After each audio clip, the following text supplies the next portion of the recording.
What up, what up? It's your boy Big Vern coming to you live from the App Stupid Studios on a beautiful Monday. We got an action-packed show for you. Matthew Stafford, is it time to retire? He's got a bad back. We'll go ahead and cover that. Then we'll talk some Raider football. The strange story involving Pete Carroll. Everybody's talking, but nobody's talking. Yeah, make that make sense.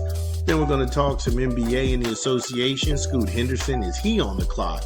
Now that Dame Lillard is back in Portland, the Great Pacific West. Going to talk some Gilbert Arenas. Gilbert Arenas and the criminal complaint against him running an illegal gambling business. What happened and what did he really do? Then Michael Parsons and Big D. Des Bryant and Jay-Z got in on the action. These stories and many more when we come back from a quick rap.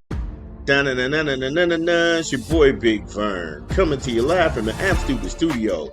We pushing a new album this month. The Clips, Pusha T and Malice. Let God sort them out. In stores now. Get it where you legally consume music, whether it be Apple Music, Google Play, or Spotify. My personal favorite on the track is Chains and Whips with Kendrick Lamar, POV with Tyler the Creator, So Be It, Inglorious Bastards with Ab Lever, So Far Ahead with Pharrell Williams, Let God Sort 'Em Out, Chandeliers with Nas is probably one of the wildest tracks. I mean, just from the way the transition and the beats pick up, and Nas is always gonna bring the rhymes. I'm like, wow, the AR in the Saints mouth? Come on, bro. Again, we actively listen to hip hop around here. And by the grace of God, that one's heavy too. Clips, Let God Sort 'Em Out. Pusha T and Malice in stores now. Yo, shout out to the Clips. Shout out to Pusha T and Malice. Make sure y'all go ahead and show them brothers some love. So, Matthew Stafford, is it time to retire? Is it time to walk away? Jack Bear, he had a story over the weekend out of Yahoo Sports. And for the most part, he's an honest broker. He's a really talented writer. Some of his articles I disagree with, but also by that same point, you aren't supposed to have anybody you 100% agree with all of the time anyway. That's how you create sycophants. However, Matthew Stafford visited the back specialist, Dr. Stephen Watkins, again on Saturday. He's listed as week to week, and he will not participate in the joint practice with the Dallas Cowboys on Tuesday. And the reason that I asked, is it time for him to hang this up, is that Matthew Stafford is a young man. He's 36 to 37 years old. Now, he has young children. Backs don't get better, they get worse. Backs don't get better, they get worse as you age. And if he walked away right now, there's no shame in that. There's no shame in that.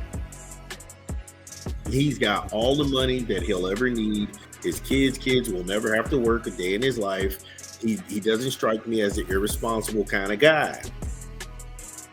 At this point, it becomes, what about his quality of life?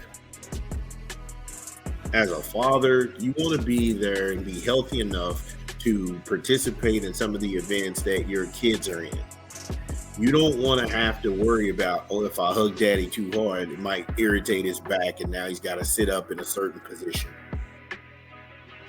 I know a lot of athletes have the tendency to think, hey, look, I'm the guy, I can get this done. Look, bro, the hard truth, the NFL will go on without you. You've got to make the best decision for you and your family. And if you don't have that kind of, wherewithal in you to say, hey, look, I need to walk away, that's fine. I'm not sitting here saying he should. I'm not trying to tell Matthew Stafford what to do. He's a very intelligent man. But from the human factor, every time you take the field in a league that's predicated on being younger, faster, stronger, that if you take a hit the wrong way, you could be laid out, writhing in pain. No family wants to sit there and watch that. Fans don't want to sit there and watch that. Nobody needs to collectively hold their breath watching TV seeing guys take a football knee. I'm talking about the human aspect. I'm not talking about fantasy football. I'm not talking about any other thing that just predicated on we need numbers. We need numbers. We only care about bottom lines. Damn it, there's people involved in this. No young woman has signed up to wipe a 37-year-old man's ass for the rest of his life because he can't bend in certain angles to take care of himself. No family wants to go ahead and postpone a vacation, or you go on a vacation and have to sit in a lawn chair because you can't move for a couple of minutes because of your back. Or you got to go ahead and take certain pills to kind of give you relief. And I mean, I'm just talking about the human side of this. And it's selfish for fans, and I know I'm one of the selfish fans included. You want to hold on to people. And you want to keep reliving that time in their life.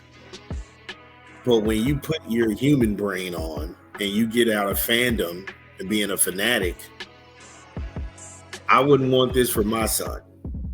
I wouldn't want my dad to be laying in bed. The game was on Sunday. He can't get out of bed until Thursday because he's so beat up. He's so worn down.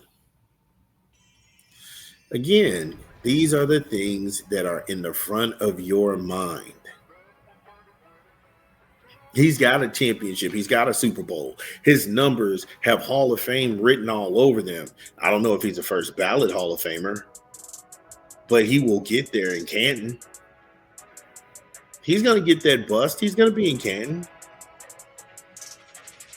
But right now, 37-year-old Matthew Stafford has got to look at how you want to feel and how you want to be mobile at 50. Football is a very punishing sport. It is very violent. You've sacrificed enough.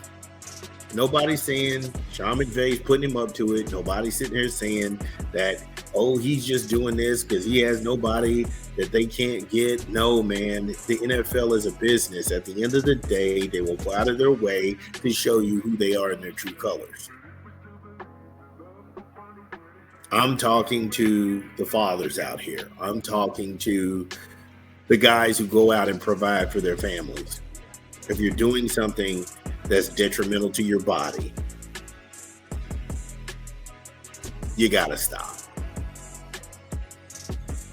Because everybody says, oh, I work so hard so my kids, they can have everything that I didn't have. Yes, that is an admirable quality. Everybody should be doing that. But you know what those kids need more than money, more than opportunity? They need you. Money can't hug them at night, read them stories. Money can't take them to school on their first day, elementary, middle school, high school. Money can't go ahead and pat them up and on the shoulder when they get their heart broken, trying something and they fail at it. Money can't do none of that. It'll make it easy for you to get through it, but it's not going to make it easy for you to get there. I just don't know as a fan what you can accomplish. If you got something different, get in the comments. It's your boy Big Vern. Again, if you are listening to this pod, get in the comments. Let us know, did we get it right? What did we leave out? This is Big Vern. We talk back. We'll be back. We'll be back. Top of the hour. This is your boy Big Vern at App Stupid.